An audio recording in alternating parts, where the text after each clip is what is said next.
नमस्कार, स्वागत है आपका हमारे आज के इस पॉडकास्ट में। और हमारे साथ मौजूद हैं गरिमा कपूर, जो कि मॉडल के साथ साथ बाइकर भी हैं। गरिमा जी, आपका बहुत बहुत स्वागत है। Thank you so much. Garima ji, सबसे पहले मैं आपसे जानना चाहूंगी कि जैसा अभी आपने बताया कि आप एक्टिंग भी करती हैं, आप मॉडलिंग भी करती हैं, आप बाइकर भी हैं, तो ये सारी चीजें आप कब से कर रहे हो? बहुत छोटे पर से कर रही हूँ। मैं तो 2-3 साल की उम्र से शायद मैंने ताइक्वांडो स्टार्ट कर दिया था। फिर उसके बाद taekwondo, kick boxing, swimming, diving, सारी फिर हाँ एक्टिंग, डांस। मतलब एक होता है ना कि लाइफ में पर्टिकुलर एक चीज पे हमें फोकस करना है, आप सारी चीजें एक साथ कैसे मैनेज करते हैं? Mostly because I want to do everything. क्या फ़ायदा कि एक चीज़ करके मुझे 4 से 9 से 6 की नौकरी नहीं करनी है, या 10 से 5 की नौकरी नहीं करनी है, किसी एक चीज़ पे फोकस करके। एंड एज एन एक्टर आपको सारी चीज़ें बनने का मौका मिलता है, चाहे वो एयर होस्टेस हो, चाहे वो डॉक्टर हो, चाहे वो पुलिस ऑफिसर हो, चाहे वो चोर हो, चाहे वो काम वाली बाई हो। अच्छा, आपने एक्टिंग की बात की है। हाँ जी। तो एक्टिंग की लाइन में करियर बनाना काफ़ी मुश्किल है। आप उस लाइन में हैं, आप काम कर रही हैं, तो क्या कुछ स्ट्रगल अभी तक आपने फेस किया? स्ट्रगल, पहली बात तो लखनऊ में रह कर के मुंबई के जो लोग होते हैं वो इतना तवज्जो नहीं देते हैं लखनऊ के एक्टर्स को। अगर यही बस्ती, बलिया, कहीं के भी लोग हों जो मुंबई में सेटल्ड हों और वो वहाँ से ऑडिशन दे कर के आए, तो उन्हें ज़्यादा प्रिविलेज मिलती है। तो मुझे कहीं ना कहीं पर्सनली आई फील कि उन लोग को ये लगता है कि मुंबई में जो सेटल्ड है वो ज़्यादा अच्छा एक्टर है या वो ज़्यादा डेडिकेटेड है, लेकिन अगर जो यूपी में है या जो लखनऊ में है वो इतना अच्छा एक्टर नहीं है या डेडिकेटेड नहीं है। As a matter of fact कभी कभी यहाँ पर इतने अच्छे एक्टर्स मिल जाते हैं कि जिनको मुझे भी देख के ऐसा लगता है कि क्या एक्टर है, कितने प्यारे एक्टर है। तो ये एक थोड़ी सी स्ट्रगल है। दूसरी स्ट्रगल ये आती है being a female. Most of the time we are asked, मतलब this is a very good industry, very nice industry, but there are some people who try to take chances. तो फिर उन लोग को मना करना है। अपार्ट फ्रॉम पीपल जो बहुत अच्छे हैं, कुछ बुरे भी होते हैं। तो जो बुरे लोग हैं वो भी बहुत बुरे नहीं हैं हमारी इंडस्ट्री में। कि यूजुअली क्या होता है कि हमारे में लोग पूछते हैं कि क्या आप ऐसा करेंगे, क्या आप ऐसे कर सकते हैं, मतलब खुले ऑफर दिए जाते हैं। ऑफर होते हैं, उसे एक्सेप्ट करना, उसे डिक्लाइन करना आपके ऊपर है। कोई जबरदस्ती नहीं है। पर लोगों का ऐसा कहना है कि लड़कियों को कहीं ना कहीं समवेयर गुमराह कर दिया जाता है कि आप मेरे साथ मुंबई चलो, हम आपको ये करा देंगे, देन वहाँ पे उनके साथ कुछ गलत कर दिया जाता है।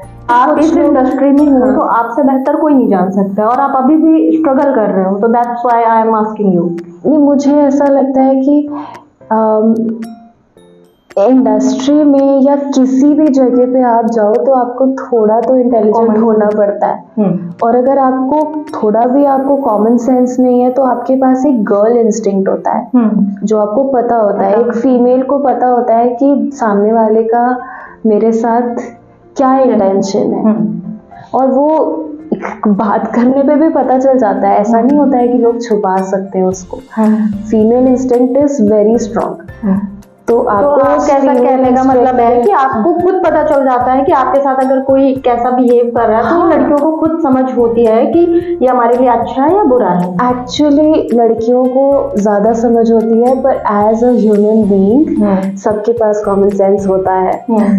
नहीं, ऐसा ऑफर किया जाता है तो ये आपके ऊपर डिपेंड करता है कि आप करना चाहते हो या नहीं। कोई जोर जबरदस्ती नहीं होती, कोई जोर जबरदस्ती नहीं है, और वो भी एक चांस है। मतलब अगर हर इंडस्ट्री में हो सकता है। अगर आप कॉर्पोरेट में काम करते हो तो अगर आपको कॉर्पोरेट में क्लाइम अप करना है तो आपका बॉस आपसे बोल सकता है, या आप किसी गवर्नमेंट इंस्टीट्यूशन में काम कर रहे हो या वहाँ पे अगर कोई बोल सकता है। लेकिन गर्ल, मैं आपसे एक चीज जानना चाहूंगी कि जैसा आपने बताया कि कॉर्पोरेट हो या कहीं पे भी हो ये चीज चल रही है, तो क्या लगता है कि आगे चल के ये चीजें सही है? क्योंकि मुझे ऐसा लगता है कि आपको आपके टैलेंट के हिसाब से आपको ऑफर करना चाहिए, क्योंकि आज का ये ट्रेंड बनता जा रहा है, कहीं ना कहीं आपने भी देखा ही होगा। तो कहाँ तक इन सब चीज़ों को आप सही देखती हैं या गलत देखती हैं? सही गलत है ही नहीं बाबा, नहीं है। it is not about right or wrong. It is about how you want to carry forward yourself. It is about your understanding, it is about your default setting, it is about your characters and your strong mind. It is not about how it happens, it is not about how it is happening. लेकिन इसके बारे में बहुत ज़रूरी है कि आपको instinct और आपका कॉमन सेंस बहुत खुला होना चाहिए। आपको तुरंत पता चल जाना चाहिए कि कौन क्या चाहता है आपसे। नहीं, पता चल जाना चाहिए भी नहीं। मेरे कहने का ये मतलब है कि आपको अगर पता नहीं भी चल रहा है, मान लीजिए फर्स्ट मीटिंग मेरी आपसे, मुझे नहीं पता कि आपके क्या इंटेंशंस है, या मुझे नहीं पता कि सामने वाले के क्या इंटेंशंस है, लेकिन कुछ दिनों बाद समझ आता है, कुछ टाइम बाद, या अगर सामने वाले ने बोल दिया है, या मान लो मैंने किसी से कुछ बोल दिया है, तो समझ आ जाता है कि आपको कहाँ मना करना है, where you have to put a. अच्छा, आपके साथ ऐसी चीजें होती हैं तो आप कैसे मैनेज करते हैं? आई सिंपली से I am sorry, I am not doing that. Okay, मुझे लगता है ये होना चाहिए, स्ट्रेट फॉरवर्ड होना चाहिए, आपको पता होना चाहिए कि आपको कहाँ पे किसको रोकना है। तो जैसे अभी हम एक्टिंग की बात कर रहे थे, तो अभी तक आपने क्या कुछ फिल्म या वेब सीरीज एड्स आपने क्या कुछ किया हुआ है? मैंने एक मूवी करी है कम ऑन यार, जिसमें मैंने पुलिस ऑफिसर का रोल किया था as second lead, Deepraj Rana sir के साथ। मैंने एक मूवी करी है कोटा द रिजर्वेशन, उसमें मैंने लीड प्ले किया था। मैंने अभी एक मूवी करी है बगावत, जिसके लिए हम बहुत बेसब्री से इंतज़ार कर रहे हैं। संजीव सर, अगर आप ये देख रहे हैं तो प्लीज़ बगावत रिलीज़ करिए, क्योंकि उसके लिए बिल्कुल फिंगर क्रॉस्ड है कि वो बहुत अच्छी जाने वाली है। दूसरी वेब सीरीज़ करी है प्रथा के नाम से। प्रथा वाले भी अगर सुन रहे हो तो प्लीज उसे जल्दी से रिलीज करिए। वार्निंग दे रहा हूँ, मैं वार्निंग नहीं दे रही हूँ, मैं सबको रिक्वेस्ट कर रही हूँ कि प्लीज जल्दी से उसे रिलीज करिए, क्योंकि those movies those series have lot of potential in them. बहुत अच्छा काम है उसमें, मतलब केवल मेरा ही नहीं, बाकी सब लोगों का बहुत अच्छा काम है। तो वो जब बाहर आएगी तो वो बहुत अच्छा लगेगा। हाँ, बाकी मैंने डाबर आमला का भी ऐड किया था रिसेंटली, और बाकी छोटे मोटे एड्स मिलते रहते हैं। तो क्या लगता है कि लखनऊ में इन सब चीज़ों का फ्यूचर है? लखनऊ में फिल्म सिटी बन रही है, लखनऊ में फिल्म सिटी बन बोला है। हाँ, एक छोटी फिल्म सिटी बन चुकी है। फिल्म लखनऊ में बहुत सारे प्रोड्यूसर्स हैं, लखनऊ में बहुत सारे प्रोडक्शन हाउसेस खुल रहे हैं, एंड लखनऊ में ही, मतलब मुझे नहीं लगता कि केवल लखनऊ बल्कि यूपी में, पूरे यूपी में बहुत स्कोप है, बहुत स्कोप है। बस थोड़ी सी दिक्कत ये है कि यहाँ पर लोग एक दूसरे को सपोर्ट करने की बजाय लोग एक दूसरे को ना काटना पसंद करते हैं। आपके साथ भी ये सब चीज़ें होती होंगी सबके साथ। अच्छा, एक चीज़ और है कि जो एक कहावत है कि लड़कियां ही लड़कियों के दुश्मन होती हैं, तो ये सही है? बहुत सही है, बहुत सही है। आपके साथ ऐसा हुआ है? Again sorry, it's okay. आपके साथ ऐसा होता है कि नहीं, इस रोल में मुझे नहीं, इनको हटा दो, मुझे ले लो, ऐसा समथिंग लाइक? ये तो देखिए, दिस इज प्रोफेशनल। प्रोफेशनली हाँ ठीक है, चल जाता है। मतलब अगर मैं उस रोल में फिट बैठ रही हूँ तो मैं उस रोल को करूँगी, अगर उस रोल में कोई और फिट बैठ रहा है तो मेरे हिसाब से उसको करना चाहिए। अगर इफ इन केस किसी को मेरा रोल भी चाहिए और उसकी वजह से कोई भी हासिल बसल क्रिएट हो रहा है किसी भी तरीके का, तो बहन ले लो, पहले आप ही कर लो, पहले आप। मैं बिल्कुल लखनऊ। अच्छा, आप तो फिर ये बताइए कि आप जिस इंडस्ट्री से बिलोंग करती हैं, आप वहाँ पे लड़कियों पर ज़्यादा ट्रस्ट करती हैं लड़कों पर? एक्चुअली हम जिस गोले से बिलोंग करते हैं, हमें तो किसी पे ट्रस्ट नहीं करना चाहिए, ये आपने बताया हुआ। बट फिर भी कहीं ना कहीं there is some few people in your life जिन पे आप ट्रस्ट करती होंगी कहीं ना कहीं। ट्रस्ट तो मुझे शायद ऐसा लगता है ये मुझे मेरी फैमिली पे है, उसके अलावा किसी पे नहीं है।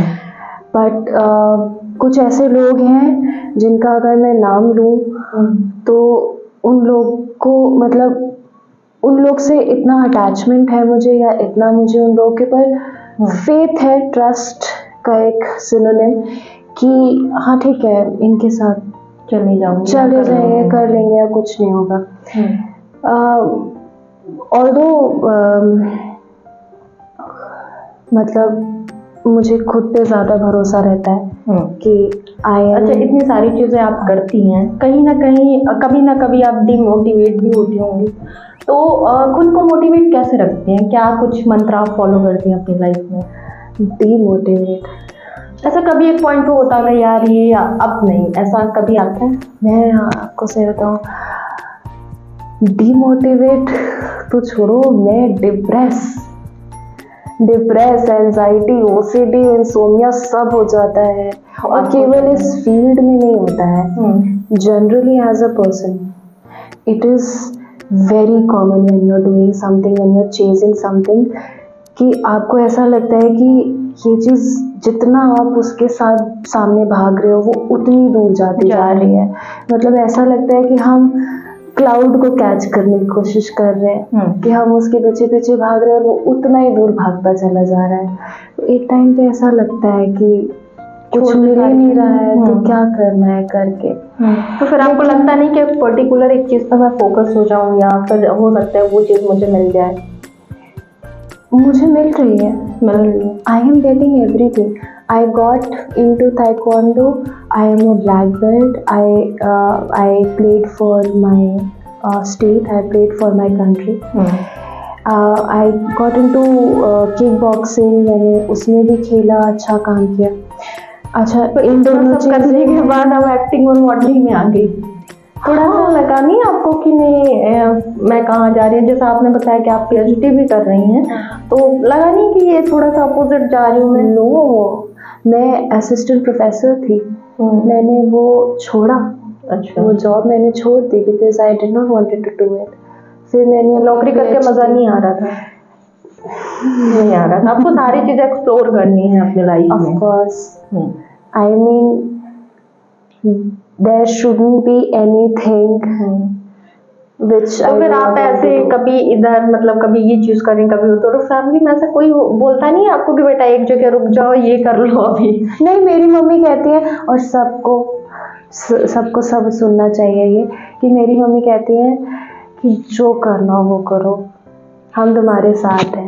बस सबकी मम्मियाँ ऐसा नहीं बोलती हैं कि जो करना है करो, इसीलिए सबकी मम्मियाँ सुने कि मेरी मम्मी कहती है कि जो करना है वो करो, हम तुम्हारे साथ हैं, तुम्हें जो मन आए तुम वो स्टार्ट करो। मुझे ये पता है और मुझे तुम्हारे ऊपर भरोसा है कि तुम जिस दिन सोचोगी पैसा कमाने का, उस दिन तुम पैसा कमा लोगी। जिस दिन सोचोगी उस पैसे को खर्च करने का, वो पैसा खर्च कर लोगी। जिस दिन सोचोगी इससे दुगना पैसा कमाना है, उस दिन वो काम कर लोगी। अभी कमाने की बात करें तो अभी आप कितना कमा रही हैं?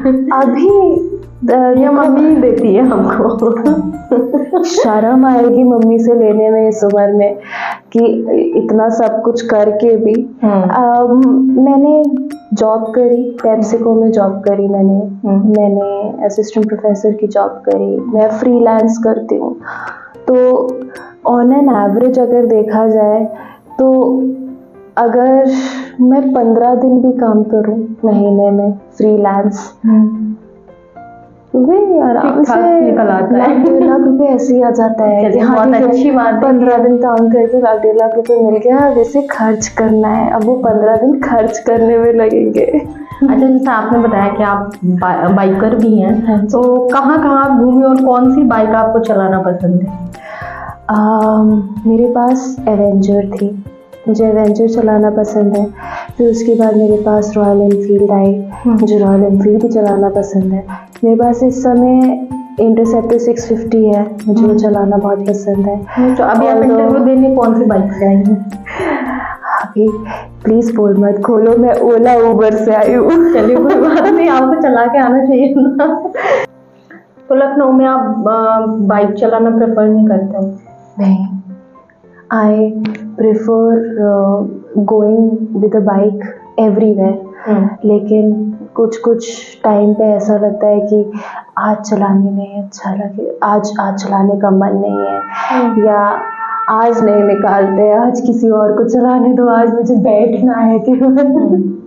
अच्छा, आपने जैसे लखनऊ में कभी भी चलाया होगा तो कुछ ऐसा होता नहीं कि लड़कियां चाहे स्कूटी लेके निकले, बाइक थोड़ा सा होता है, लोग फॉलो करते हैं या होटिंग, ऐसा कुछ आपके बहुत साथ? होता है, बहुत होता है। बहुत होता है। कुछ अच्छे लोग कुछ होते हैं, लोगों का ऐसा बुरे कहना लोग है होते कि हैं। लड़कियों को बाइक चलानी या स्कूटी चलानी भी नहीं आती, उन्हीं की वजह से सबसे ज्यादा एक्सीडेंट होते हैं, उनको क्या कहना चाहेंगे आप? कभी मेरे पल्ले मत पड़ना। अगर आपके पल्ले पड़ गए तो मिलते हैं, अभी आपने कहा कि लोग मिलते हैं, तो कैसे उनको डील करते हैं? अच्छा, जैसे मैंने स्टार्टिंग में बोला था, कुछ अच्छे होते हैं, कुछ बुरे होते हैं। कुछ लोग होते हैं जो आपको देखते हैं तो आपको थम्स अप देते हैं, या कभी आप रुके हो कहीं बाइक से तो आपको बोल के जाते हैं वेरी नाइस बेटा। कुछ लोग ऐसे होते हैं जो बोलते हैं नंबर दे दो अपना। हाँ, अभी तक खैर वो वाली स्टेज आई नहीं है, क्योंकि घूर देती हूँ मैं बहुत गंदे तरीके से। पर ऐसा होता है कि आगे पीछे करने लगते हैं, तो फिर पता नहीं ऑन कैमरा मुझे बोलना चाहिए कि नहीं बोलना चाहिए। अब क्या बोलना चाह रही है? मैं तो ये बोलना चाह रही हूँ, कभी कभी मैं इतनी स्पीड में निकल जाती हूँ कि बेचारे मुझे ढूंढ ही नहीं पाते हैं। अच्छा, चलिए, बहुत अच्छी चीज है ये चीज। हाँ, मतलब ये बताना जरूरी है मुझे। दूसरी चीज ये होती है, कभी कभी आई टेक चार्ज। मैं गाड़ी रोक लेती हूँ उन लोगों की, बाइक वाइक की चाबी निकाल लेती हूँ और उनसे पूछ लेती हूँ, हाँ भैया क्या प्रॉब्लम है? बहुत देर से आप आगे पीछे कर रहे हैं, जानते पहचानते हैं या घर तक छोड़ के आएंगे या हमारे साथ हमारे ऑफिस चल रहे हैं, क्या करना है आपको? कुछ लोग अच्छे होते हैं, डर जाते हैं, कुछ लोग फिर चढ़ जाते हैं, जब चढ़ जाते हैं तो 10-90 तो फोन मिलाती हैं तो सारे पैतरे आप अपना लेती हैं। हाँ, पहले डील करती हैं कि मैं खुद से ही कैसे इनसे निपटूं। पर एक चीज मतलब इस मजाक से हट के कि जब भी लड़कियां बाइक चलाती हैं, कुछ भी करती हैं XYZ, जैसे आपने बताया बहुत सारी चीजें करती हैं, तो हमेशा लड़कियों को ही क्यों टारगेट किया जाता है कि ये नहीं कर सकती या समथिंग ऐसा बोलते हैं? हमारे समाज पे एक ऐसी सोच बना रखी है। ओके, ये बात बिल्कुल सही है कि लड़कियां कुछ भी कर लें। मतलब अगर वो लोग IAS-PCS बन जाए तो अरे लड़की IAS-PCS बन गई है, लड़का बन जाता है तो हाँ ठीक है उसे तो बनना ही था। लड़कियां बाइक चला ले तो अरे बाइक चला लेती है, और लड़के चलाए तो काम धाम करना सीखना चाहिए तो देखो बाइक चला रही है। ये चीजें देखने को मिलती हैं क्योंकि हमारे समाज की अभी भी ये सोच है कहीं ना कहीं।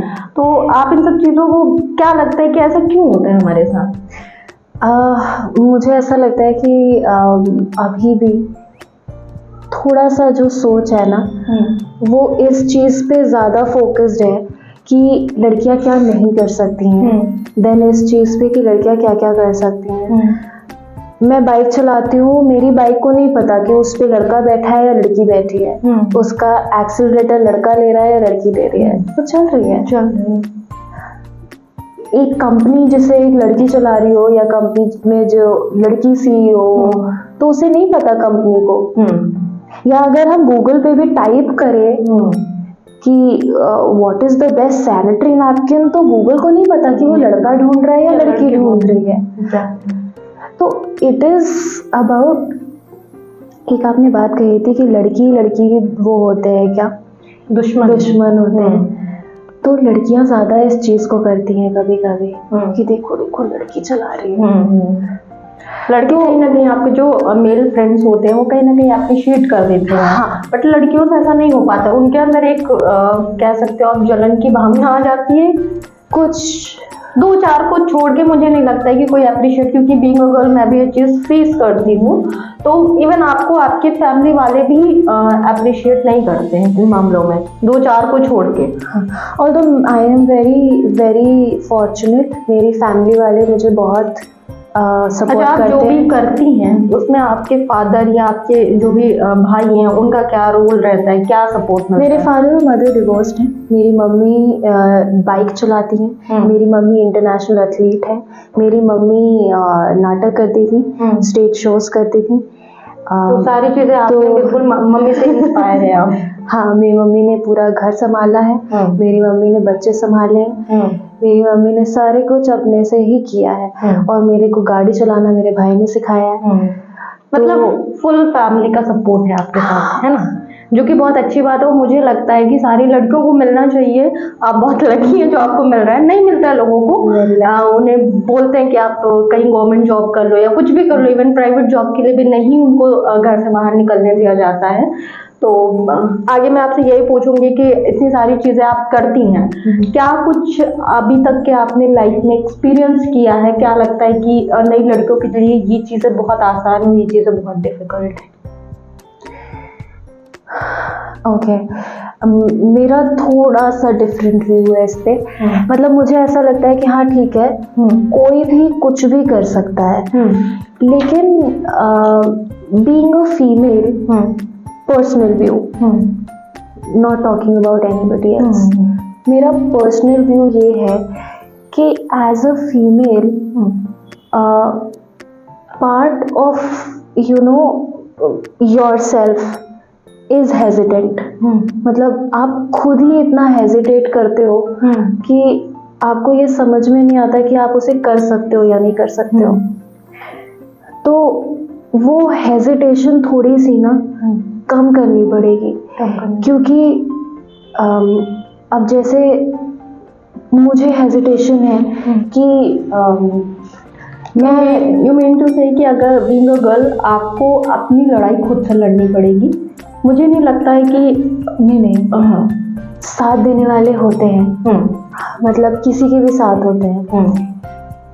अगर नहीं है तो उस हेजिटेशन को आपको खुद से कम करना पड़ेगा। कभी कभी क्या होता है, आप अपने आप को खुद ही रोक लेते हो, क्योंकि आपके आसपास इतनी सोसाइटी में चीजें बहुत चुकी होती हैं, इतना बोल चुके होते हैं लोग कि नहीं ये नहीं कर सकती हैं, वो नहीं कर सकते हैं, वो नहीं कर सकते हैं। फिर आप अपने परिवार में अगर सुन रहे हो, या आप अपनी सोसाइटी में अगर सुन रहे हो, या आप अपने ऑफिस प्लेस में सुन रहे हो, या आप इनफैक्ट स्कूल में सुन रहे हो या कॉलेज में सुन रहे हो, तो कहीं ना कहीं लड़कियों को खुद ही ये हो जाता है कि नहीं हम ये नहीं कर पाएंगे या हमसे ये नहीं हो पाएगा।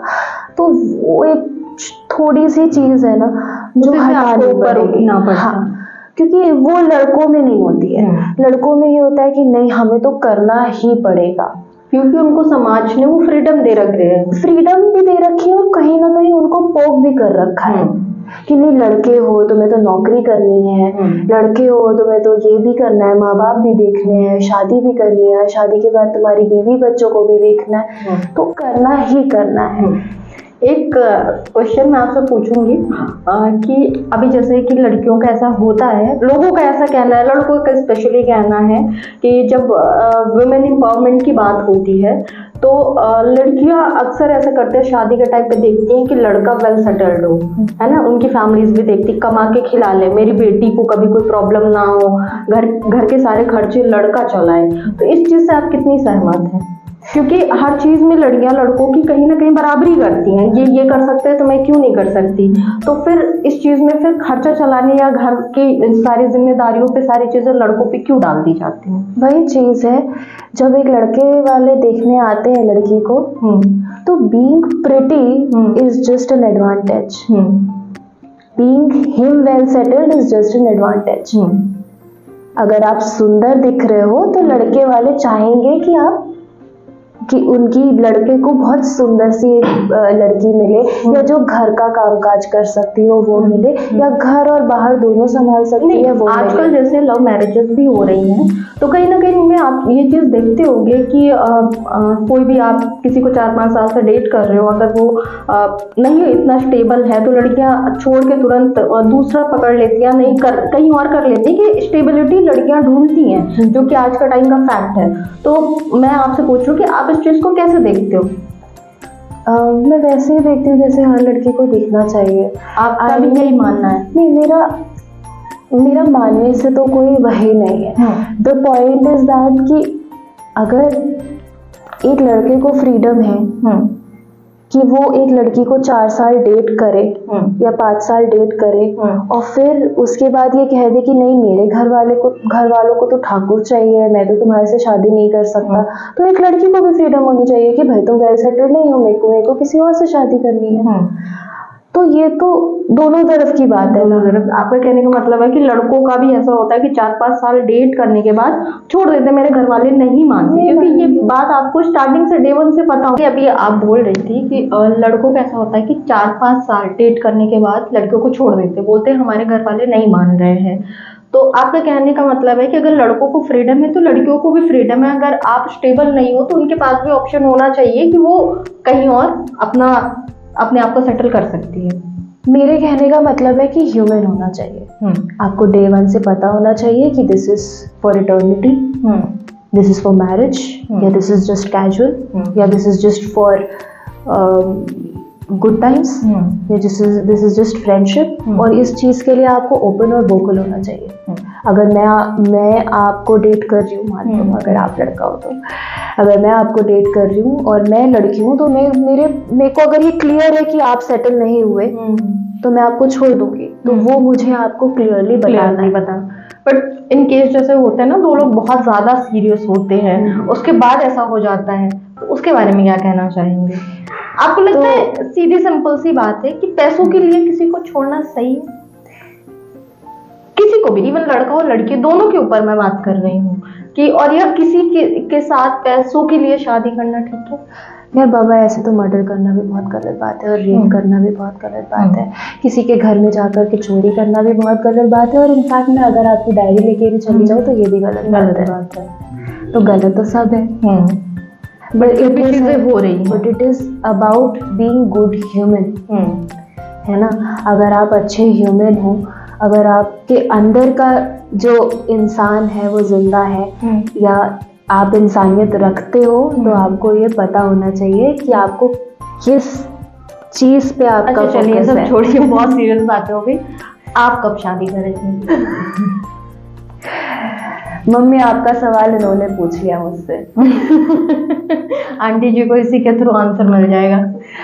मेरे शादी करने का कोई टाइम नहीं है, कोई टाइम नहीं है। जब मन करेगा तब करूंगी। जैसा मेरी मम्मी कहती है कि जो मन हो वो करो। आपकी मम्मी आप बहुत लगी जो कहते हैं जो मन हो वो करो। ऐसा होता नहीं है लड़कियों के साथ कि उनको बोला जाए, उनको एक उसमें बांध दिया जाता है, इतने तक पढ़ लो, इसके बाद इस एज में तुम्हारी शादी कर देंगे। Actually socially it is very right, पता है। सोशली इतना सही डिसीजन होता है ना ये कि जल्दी शादी कर दो, क्योंकि जब आप इंडिपेंडेंट हो जाते हैं। हाँ, आप इस चीज को अप्लाई करते हो? यार मेरी तो शादी नहीं हो रही, अप्लाई कहाँ से करूँ? तुम मम्मी को बोलो ना, आपने कहा ना मेरा जब मन करेगा। हाँ, बट अभी एज सच कोई वो नहीं है। मैं वही उसी चीज पे आ रही थी कि जल्दी शादी करना अच्छा रहता है, क्योंकि जब आप एक बार इंडिपेंडेंट हो जाते हो ना, और वो इंडिपेंडेंसी आपको समझ में आ जाती है ना, तो फिर जब कोई बीच में बोलने लगता है ना, तो वो खलता है। डिवोर्सेस का ये भी रीजन है। हाय भगवान, कितनी फिलॉसफी हो सकता है। अब पॉडकास्ट का मतलब यही होता है। हाँ, समवेयर मुझे ऐसा लगता है कि जब आप रह रहे होते हो, सब कुछ खुद से कर रहे होते हो, तो बीच में आके आपको कोई भी इंटरप्ट करता है, तो वो चीज कहीं ना कहीं अच्छी नहीं लगती है। यस, बट जब आप मैच्योर हो जाते हो तो आपको इतना भी पता होता है कि आप जब आप शादी कर रहे हो तो शादी का मतलब ही चेंजेस है कहीं, और केवल एक को चेंज नहीं करना होता है, दोनों को चेंज करना होता है। एक लड़की आपके घर आई है, कहाँ से आई है, किस सिचुएशन से आई है, आपको नहीं पता है। अगर आपकी अरेंज मैरिज है तो उसका साथ देना आपका काम है। जब एक लड़का आपसे शादी करता है तो उसका साथ देना, चाहे वो काम कर रहा हो, चाहे वो नहीं कर रहा हो, चाहे वो अपनी फैमिली से लड़ रहा हो, चाहे वो मतलब हर भी कर रहा हो, उसका साथ देना और उसके लिए चेंजेस करना अपनी लाइफ में इज इम्पोर्टेंट। तो दोनों ऐसा बोला जाता है कि लव मैरिज हो या अरेंज मैरिज हो, तो लोगों का ऐसा कहना है आज के टाइम, जो हमारे बड़े बुजुर्ग बोलते हैं कि लव मैरिजेस ज्यादा नहीं चलती हैं। तो इस चीज में कितनी सच्चाई है? आपको लगता है ऐसा है? या फिर टूटने को तो कहीं ना कहीं समवेयर उनको लगता है कि अरेंज मैरिज होता तो बड़े लोगों का प्रेशर होता है, कहीं ना कहीं फैमिली इन्वॉल्व होती है, तो उसमें ऐसा नहीं होता है। बट मुझे ऐसा लगता है कि दो लोगों में अगर अंडरस्टैंडिंग है तो कोई भी रिश्ता चल सकता है। आप बिल्कुल सही कह रहे हो। आप अगर दो लोगों में अंडरस्टैंडिंग है तो वो चल सकता है। लेकिन जब आप अरेंज मैरिज करते हो ना, तो फैमिलीज आपको बहुत सपोर्ट करती हैं। अगर आपको कहीं अलग होना भी होता है तो फैमिलीज आपके साथ होती है। और एक बार को आपको ऐसा लगता है कि यार फैमिली ने ये किया है तो सही होगा, कोशिश करके देख लेते हैं। और तो अब के टाइम में तो ऐसा नहीं होता है, अब के टाइम में तो अरेंज मैरिजेस में भी डिवोर्सेस बहुत हो रहे हैं। लेकिन लव मैरिज में क्या होता है ना कि फैमिली को बोलने का मौका मिल जाता है कि हमने तो कहा ही था।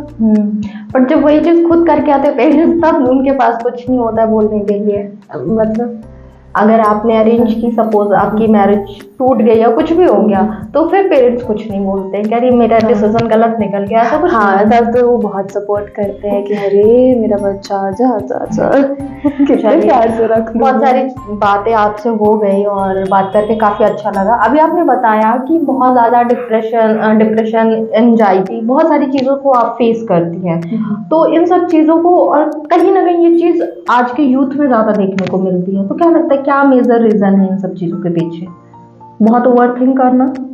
एक कहानी सुनाते हूँ छोटी सी, ज्यादा लंबा ना हो अगर पॉडकास्ट तो। मेरे को I was on bed for a year on end of. मैं डाइविंग कर रही थी और मेरे बैक में एक चोट, मतलब एक ही जगह पे 5-6 बार स्लिप डिस्क हो गई थी, जिसकी वजह से मेरा पूरा लेफ्ट लेग नम हो गया था। मुझे काफ़ी टाइम लगा रिकवर करने में। डॉक्टर्स ने बोला कि ऑपरेशन करना पड़ेगा। मम्मी ने कहा नहीं, कोई ज़रूरत नहीं है, हम करते हैं, हम करा लेंगे। तो पकड़ के चलाना और ये सारा काम करना और फिर स्टार्ट होना मेरा चलना और उसके बाद भागना स्टार्ट करना। फिर मैं अपने गेम में वापस नहीं जा पाई। जो मुझे करना था, जो मैं कर रही थी, जो मैं इतना अच्छा कर रही थी कि उसमें आई थिंक इंडिया को रिप्रेजेंट करने के चांसेस बहुत कम लोगों को मिलते हैं। तो उसमें वापस नहीं जा पा रही थी। तो मुझे इतना लग रहा था कि मैं क्या करूं, कुछ छूट रहा है लाइफ में, ये है वो है। फिर मैंने कहा अगर ये नहीं है तो चलो कुछ और ट्राई करते हैं। मैंने एक दिन बाइक उठाई, मेरी मम्मी जयपुर गई हुई थी। मेरे को एक चीज़ याद थी कि एक होता है हमारे उसमें आयरन बट करते करते बहुत सारे लोगों की डेथ हो गई है, क्योंकि उसे 24 आवर्स लगातार हमें करना होता है।